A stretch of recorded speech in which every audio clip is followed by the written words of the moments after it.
Selamat siang Pak Fadli. Kami berdua dari kelas Islam Budaya Indonesia. Di sini saya dan teman saya ingin bertanya kepada Pak Fadli mengenai adat pernikahan dalam perspektif Islam. Terima kasih sebelumnya Pak Fadli udah mau meluangkan waktu untuk kita. Mungkin kami langsung mulai aja ya Pak untuk pertanyaan pertama. Bagaimana Bapak itu melihat posisi adat pernikahan Jawa dalam perspektif budaya sekaligus Islam? Baik, terima kasih. Untuk hal tersebut sebetulnya maknanya sangat luas sekali. Yang pertama, ketika kita mengaitkan antara budaya Jawa atau adat Jawa dengan perspektif Islam, itu erat kaitannya dengan sejarah yang diajarkan beberapa pendahulu kita. Salah satunya adalah yang paling terkenal adalah Rasulullah. Pandangan saya terhadap hal tersebut itu dari segi yang positif itu bagus. Karena apa? Karena kita mengemas filosofi Islam tentang ajaran agama Islam, kita bawakan, kita masukkan ke dalam ranah adat yang kita pegang sehari-hari, yang sering kita jumpai, yaitu ketika kita melaksanakan suatu pernikahan itu ada beberapa hal yang memasukkan nilai-nilai Islam yang dikemas dalam bentuk adat itu, kemudian dilaksanakan dengan baik seperti itu. Jadi menurut saya antara adat dengan ajaran agama Islam ini harus selaras dan seimbang. Begitu. Yang terpenting dalam masa modern ini adanya pagar, maksudnya pagar itu ada pembatas. Jadi dibatasi, memang harus ada pembatas. Salah satunya adalah peran-peran dari tokoh-tokoh ulama yang benar-benar menguasai hal tersebut. Terus ada nggak Pak contoh konkretnya dari unsur adat yang sering dipertanyakan dalam perspektif Islam?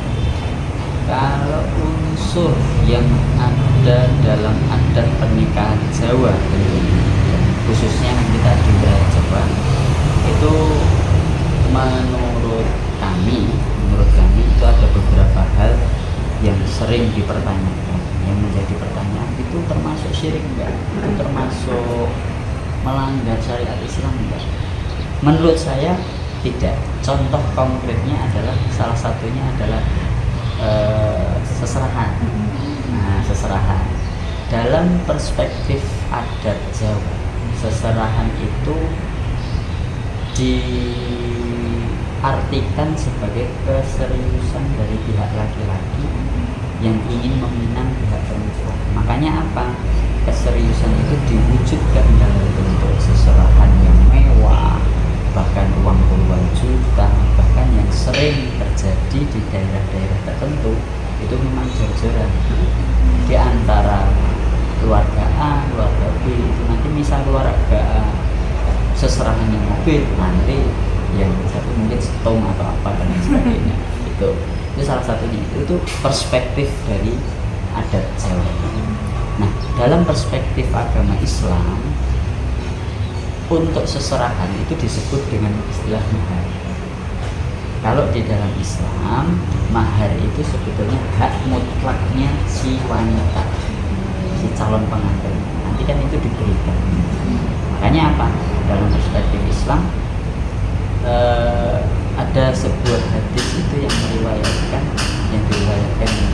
kalau nggak salah Imam Bukhari itu mengatakan bahwasanya pernikahan yang paling berkah itu adalah pernikahan yang maharnya itu tidak membebankan pihak laki-laki. Makanya apa? Contohnya dalam kasusnya sahabat waktu itu ingin menikah tapi tidak mempunyai harta, dia hanya punya kawat kecil itu kemudian dibentuk menjadi cincin, nah itu bisa menjadi mahar. Jadi sebaik-baik wanita itu adalah yang paling ringan. Jadi itu memang berdampingan, tapi ada juga yang mempertanyakan seperti sehingga jadi kembali lagi peran sebagai ulama, peran kiai dan sebagainya itu untuk meluruskan hal Jadi menurut Bapak, apakah tradisi-tradisi yang sudah ada ini sebaiknya itu dipertahankan atau mungkin sederhana? Kalau tradisi yang pure murni itu bisa dipertahankan, tapi seiring berjalannya waktu di era modern ini kan kita jor-joran, nah itu mungkin yang bisa disadari. Kembalilah kita di yang hadis diriwayatkan tadi, sebaik-baiknya pernikahan itu adalah yang paling penting. Nah, menurut Bapak, bagaimana peran keluarga dan masyarakat dalam menjaga keseimbangan antara adat dan agama dalam pernikahan? Oke, peran keluarga itu sangat sentral. Peran keluarga itu sangat sentral sekali. Karena keluarga dan hasutan keluarga, dari masukan keluarga itu juga terkadang itu membuat yang mempunyai hajat itu jujur. Ada juga yang masukan, kalau masukannya baik akan dikerjakan dengan baik. Tapi dalam hal ini kan ada Jawa dengan Islam itu keluarga dari orang itu yang pengaruh. Karena apa? Jadi pihak keluarga harusnya memberitahukan kepada calon bahwasanya apa ini adat yang seperti ini, contoh siraman. Ada kan adat siraman itu. Nah, siraman itu bukan kok kita itu syirik atau apa, kita minta ke mana dan sebagainya. Maksudnya apa? Dalam konsep Islam yang dicontohkan oleh para pendahulu kita dalamnya dari warisannya, tradisi siraman itu sebetulnya adalah contoh, maksudnya sebagai simbol bahwasanya kita sebelum menikah itu kita harus suci, ya bersih. Jadi mensucikan diri dari hal-hal yang kotor lah, intinya kan seperti itu. Jadi membersihkan diri, hatinya juga harus bersih dan lain sebagainya. Mungkin itu peran keluarga seperti itu. Untuk peran masyarakatnya ya salah satunya adalah peran ulama itu tadi. Jadi memberikan pengetahuan kepada masyarakat luas bahwasanya hal tersebut itu tidak melenceng dari agama. Alasannya seperti apa? Jadi kembali ke niat lagi, kembali ke niat masing-masing yang melaksanakannya. Karena beberapa innamal a'malu binniyat, semua segala sesuatu tergantung niatnya. Seperti itu. Apakah ada pergeseran makna atau dalam pelaksanaan adat pernikahan Jawa di generasi yang sekarang? Banyak pergeserannya, banyak sekali, termasuk kita yang saya sampaikan di awal tentang seserahan dan kalau dahulu itu seserahan ya kita tanya kamu mau apa. Kalau dulu kan maunya yang penting kamu mampu, jadi tidak memberatkan si pihak tadi.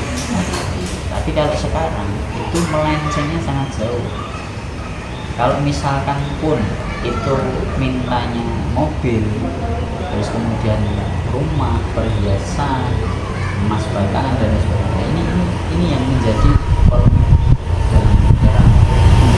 Mungkin ini yang bisa menjadi bahan untuk evaluasi atau bahan pengetahuan untuk diberi penyuluhan oleh yang tua. Tapi kalau misalkan hal tersebut tetap dilaksanakan dan yang diminta itu mampu, ya silakan. Tapi itu tadi kan cenderung pernikahan modern yang terlaksana sekarang ini itu cenderung hanya memamerkan atau dalam istilah Islam itu riya, itu memamerkan aku bisa seperti ini kan. loh mahar dulu emas berapa gram, uang berapa miliar dan lain sebagainya dan lain sebagainya. Mungkin itu menjadi ajang pembuktian sebuah keluarga. Ini yang mesti diluruskan dalam kasus-kasus terbaru-baru ini. Nah, yang terakhir Pak, bagaimana harapan Bapak terhadap pelestarian tradisi pernikahan Jawa yang selaras dengan ajaran Islam? Harapan saya pribadi,